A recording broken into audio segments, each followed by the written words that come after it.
ரசூல் ஸல்லல்லாஹு அலைஹி வஸல்லம் அவர்கள் அஷஜ்ஜை பார்த்து சொன்னார்கள், இன்ன ஃபீக ஹஸ்லத்தைன், உன்னிடத்தில் இரண்டு பண்புகள் இருக்கின்றன, அந்த இரண்டு பண்புகளையும் அல்லாஹ் விரும்புகிறான் என்று சொல்லி, அல் ஹில்மு வல் அனாத்து, நிதானமான புத்தியும் நிதானமும் உன்னிடம் இருக்கிறது, அதை அல்லாஹு தஆலா விரும்புகிறான் என்று நபிகள் நாயகம் ஸல்லல்லாஹு அலைஹி வஸல்லம் அவர்கள் அவரிடத்திலே சொன்னார்கள்.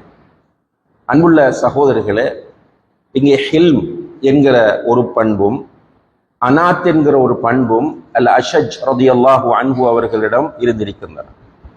இந்த இரண்டு பண்புகளும் அவரிடத்தில் இருந்ததற்காக அல்லாஹு தஆலா அவரை நேசிக்கிறார். நபிகள் நாயகம் ஸல்லல்லாஹு அலைஹி வஸல்லம் அவர்கள் இந்த செய்தியை அங்கிருந்தவர்கள் கேட்கக்கூடிய முறையில் சத்தமாக சொல்லுகிறார்கள். என்ன காரணம் என்றால், இந்த இரண்டு பண்புகளும் எல்லா முஸ்லிம்களிடத்திலும் வர வேண்டும். ஹில்ம் என்பதற்கு உலமாக்கள் அல் அக்ல் அர் ராசிம், அதாவது நிதானமான சிந்தனை, நிதானமான புத்தி என்று சொல்கிறார்கள். ஒவ்வொரு விஷயத்தையும் உள்வாங்கி நிதானமாக யோசித்து முடிவெடுக்கிற நிலைதான் ஹில்ம் என்று சொல்லப்படும். இஸ்லாத்தை பொறுத்தவரையில் அன்புள்ள சகோதரர்களே, அக்ல் என்றால் புத்தி, இந்த புத்திக்கு இஸ்லாத்தில் மிக முக்கியமான இடம் தரப்படுகிறது. அல்லாஹு தஆலா குர்ஆனிலே பல இடங்களில் குர்ஆனை கொண்டு சிந்தித்து படிப்பினை பெறாமல், அதே போன்று வஹியை கொண்டு ரசூல் ஸல்லல்லாஹு அலைஹி வஸல்லம் அவர்களுக்கு கொடுக்கப்பட்ட சுன்னாவை கொண்டு படிப்பினை பெறாமல் இருக்கிறவர்களை பார்த்து லா யஅகிலூன், இவர்கள் புத்தி இல்லாதவர்கள் என்று சொல்கிறார். இப்படிப்பட்டவர்கள் குர்ஆனை கொண்டு யோசித்து தங்களுடைய வாழ்க்கையை குர்ஆனுக்கு அமைய ஆக்கி கொள்ளாதவர்களை லா யஅகிலூன் என்று சொல்கிறார். இப்ப புத்தி இல்லாதவர்கள், இந்த புத்தி இல்லாதவர்கள் இன்னும் ஒரு இடத்தில் அல்லாஹ் சொல்லும் போது சும்முன் புக்முன் என்று சொல்கிறார். இவர்கள் செவிடர்கள், குருடர்கள் என்று அல்லாஹு தஆலா சொல்கிறார். இப்போ அல்லாஹு தஆலா மனிதனுக்கு தந்திருக்கிற மிகப்பெரிய ஒரு அருள் அக்லாகும். ஏனைய மிருகங்களுக்கு, ஏனைய படைப்புகளுக்கு அல்லாஹ் கொடுக்காமல் மனிதனுக்கு கொடுத்திருக்கிற மிக முக்கியமான ஒரு அம்சம் இந்த அக்ல். இந்த அக்லை ஒரு மனிதன் சரியான முறையிலே பயன்படுத்த வேண்டும். இந்த அக்லை சரியான முறையில், அக்ல் என்றால் புத்தி என்பதை மனதிலே பதித்துக் கொள்ளுங்கள். இந்த அக்லை நாம் சரியான முறையிலே பயன்படுத்த வேண்டும். இந்த அக்லை வளர்க்க வேண்டும். இஸ்லாம் ஒரு மந்த புத்தி உள்ள சமுதாயத்தை உருவாக்க விரும்பவில்லை. யோசிக்கிற, சிந்திக்கின்ற, படிப்பினை பெறுகின்ற ஒரு சமுதாயத்தை இஸ்லாம் உருவாக்க விரும்புகிறது. அதனால் தான் புத்தியை தீட்டக்கூடிய, சிந்தனையை வளர்க்கக்கூடிய அனைத்தையும் இஸ்லாம் வலியுறுத்துகிறது. இஸ்லாத்தினுடைய முதலாவது கட்டளையே தொழுங்கள் என்பதல்ல, அல்லது தௌஹீதை நிலைநாட்டுங்கள் என்பதல்ல.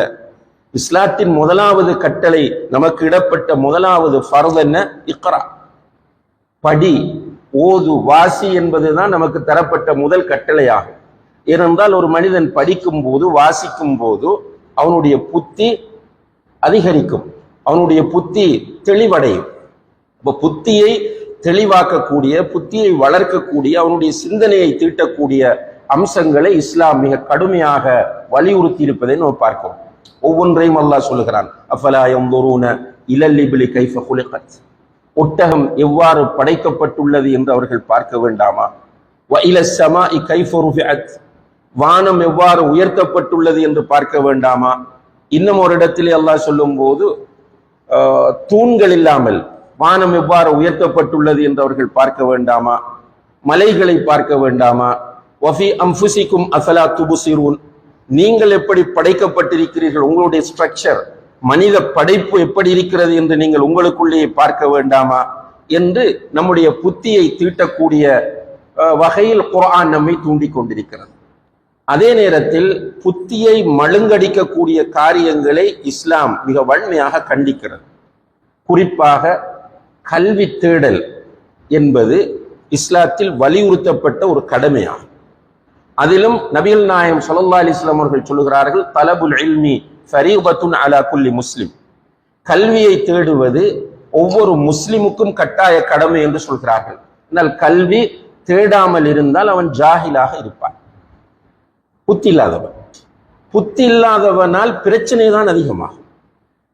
ஒரு விஷயத்தை நிதானமாக சிந்திக்க தெரியாத ஒருவனால், அது குடும்பமாக இருக்கலாம், அல்லது ஒரு மஹல்லாவாக இருக்கலாம், அல்லது ஒரு தொழில் செய்கிற இடமாக இருக்கலாம், அல்லது ஒரு ஊராக இருக்கலாம், நாடாக இருக்கலாம். புத்தி இல்லாதவர்களால் ஆபத்து அதிகம். அதனாலதான் அல்லாஹு தஆலா மூமின்களை, இபாதுர் ரஹ்மான்களை பற்றி சொல்லுகிற போது வஇதா ஹாதபஹுமுல் ஜாஹிலூன காலு ஸலாமா, இபாதுர் ரஹ்மான்கள் என்கிற அல்லாஹ்வுடைய அடியார்களோடு ஜாஹில்கள் பேச வந்தால், ஜாஹில்கள் என்ற யாரு?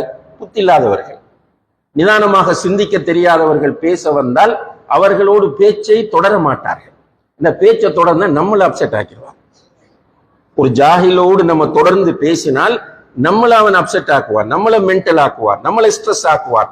எனவே இபாதுர் ரஹ்மான்கள் அவர்களை இக்னோர் பண்ணி கொண்டு போய்கொண்டே இருப்பார்கள். காலு சலாமா, அஸ்ஸலாமு அலைக்கும் என்று ஒதுங்கிட்டு போவார்கள். இன்னும் ஒரு இடத்தில் அல்லாஹ் சொல்லுகிறான், வஅரித் அனில் ஜாஹிலீன், ஜாஹில்களை நபியே நீர் புறக்கணிப்பீராக. புறக்கணிக்கிறனால் அவங்களுக்கு இடம் கொடுக்க இயலாது. ஒரு டிஸ்கஷனுக்கோ அல்லது ஒரு மஷூராவுக்கோ அல்லது நம்முடைய லைஃப்ல அவர்களை சேர்த்து செல்வதற்கோ வாய்ப்பு கொடுக்க இயலாது. ஏன்னால் ஜாஹில் ஜஹிலோடு தான் நடப்பான். ஜாஹில் அடுத்தவர்களை காயப்படுத்துவதற்கு பின்வாங்க மாட்டான். ஜாஹில் அடுத்தவர்களுடைய மனதை உடைப்பதற்கு பின்வாங்க மாட்டான். விரும்பியதை அவன் செய்யக்கூடிய ஒரு முட்டாள் துணிச்சல் அவனிடத்திலே இருக்கும். அப்ப இஸ்லாம் ஜஹிலை உடைத்தெறிகிறது, இல்மை வளர்க்கிறது என்பது மிக முக்கியமான ஒரு அம்சமாகும்.